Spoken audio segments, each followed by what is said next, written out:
We're also beginning to process what feels like an eerie new normal of political violence in the aftermath of the assassination of Charlie Kirk. He's the co-founder of Turning Point USA and a prominent right-wing activist.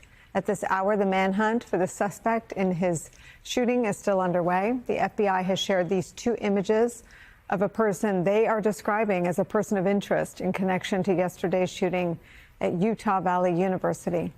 The FBI is offering a reward of $100,000 for any information leading to the identification or arrest of the individual responsible. At a press conference this morning, officials also revealed what they have uncovered in their investigation so far. They say they now have video of the suspect as he entered the campus, went up to the roof, fired a single shot, and then fled.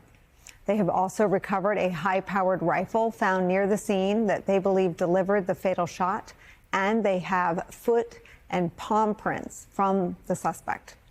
Kirk was gunned down as he was hosting the first stop in his fall college campus tour.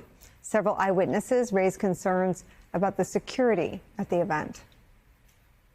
Unfortunately, there was no metal detectors. There was there was security by Charlie, but anybody could have shown up with whatever, unfortunately. I was expecting when I got here that I would have to pass through some kind of security, but that just wasn't a thing.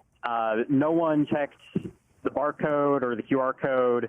There was no checkpoint to get in. It was just literally anyone could walk in if they wanted. Kirk's death has shaken political leaders and public figures all across the ideological spectrum.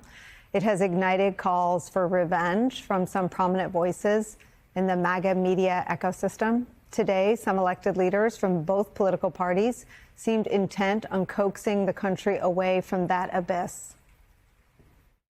We cannot let what happened yesterday be the norm. And unfortunately, we've seen politics degrading where some people feel if they disagree with you politically, they've got to try to go and eliminate those people. The idea is that we treat one another with dignity and respect.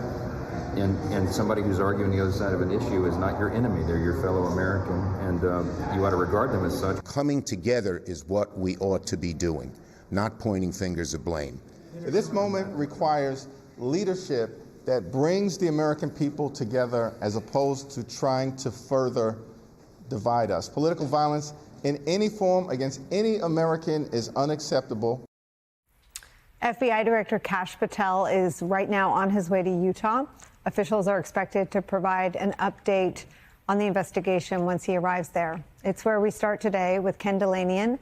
He is the Justice and Intelligence correspondent for MSNBC. He has not slept much in 24 hours. Also joining us, former Acting Assistant Attorney General for National Security at the Department of Justice, MSNBC legal analyst Mary McCord is here. Ken Dilanian, just take us through, give me more than just the last hour. Just take me through what we have learned today.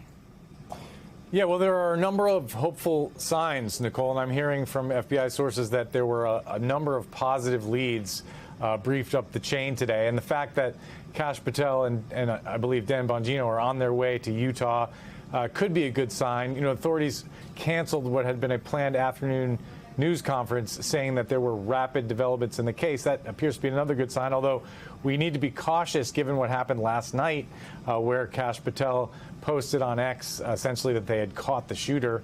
I'm paraphrasing, but then 2 hours later had to acknowledge that no, in fact, the person that they had been interviewing was not the shooter and had been released. So that was not a great moment for the FBI. But the finding of the weapon, that the developments that you described are all good developments that suggest that they are on the way to solving this case. Now, the grainy images, obviously, that were released because they weren't sufficient for the FBI's facial recognition software to come up with a match. Otherwise, they wouldn't have released those photos. They made that very clear. They would rather find this person on their own rather than, because once you release the photos, you get an onslaught of tips from the public, some great, some not so great, and they have to follow all of them. So that's an enormous undertaking. There's also things they're not talking about, an enormous analysis of digital evidence, particularly cell phone location data from around the area of the shooting. They would no doubt have gotten all that information from the towers and from various private companies where you can acquire that information, and to try to geolocate the shooter's devices if he or she had any with them at the time. So that would be a way that they could identify this person. But, you know, it's very frustrating. People want answers. There's a lot of pressure to solve this case immediately. And as we saw with the case of Luigi Mangione, it took authorities 5 days to track him down, and we could see a similar situation here, Nicole. When I was on the air yesterday, students from that campus, student journalists, talked about essentially being, I don't know if lockdown is exactly what they were calling it, but asked to have police escorts on and off campus. BYU had also been sort of frozen in place. And I wonder if there's any sense of normalcy that's returned to the campus or the state.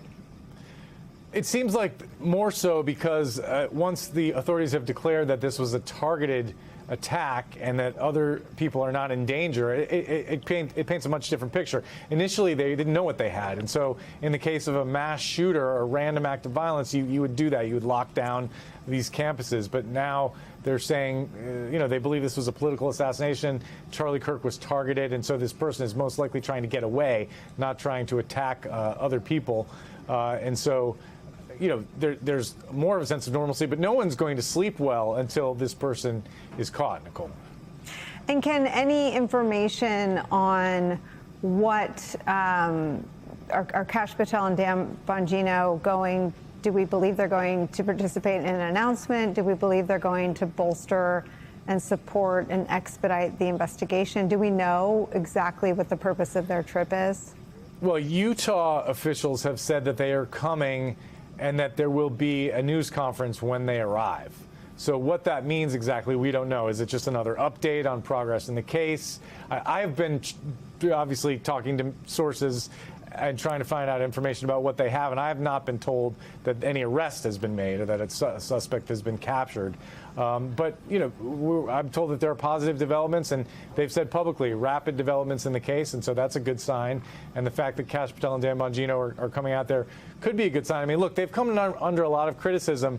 These are two men who have no experience in the FBI before they got these jobs, or in senior law enforcement jobs for that matter, and who are spending a lot of time on social media and appear to be very concerned with their political image and their status with the White House.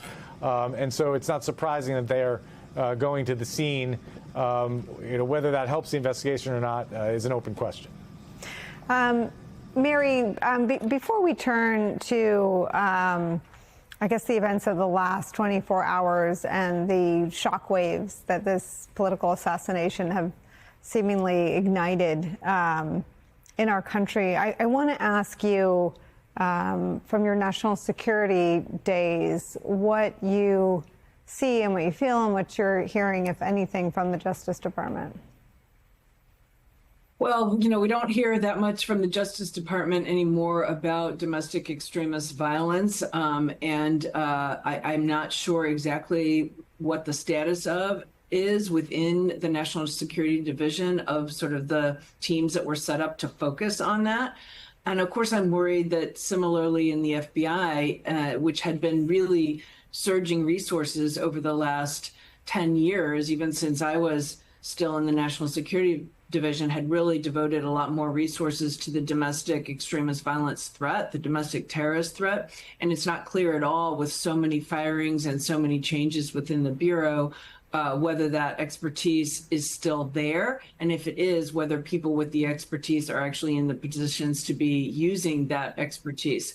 What we know we've seen is increasing acts of political violence. And some of the recent, I mean, we can go back actually several years, but some of even just looking recently at the violent attacks, you know, political violence is vast. It's not just shootings like this. It's things like threats and intimidation that make people feel uncomfortable, being running for election, or being an election official, or voting, or exercising First Amendment rights, etc. But these more recent attacks, I mean, we were talking about assassinations. We're talking about, killings not just of people perceived to be on the right, but also perceived to be on the left. And so this is an escalatory thing that, if I were still in the department, would be very, very high on my list of concerns. And here we are today, right on the anniversary of 9/11, a massive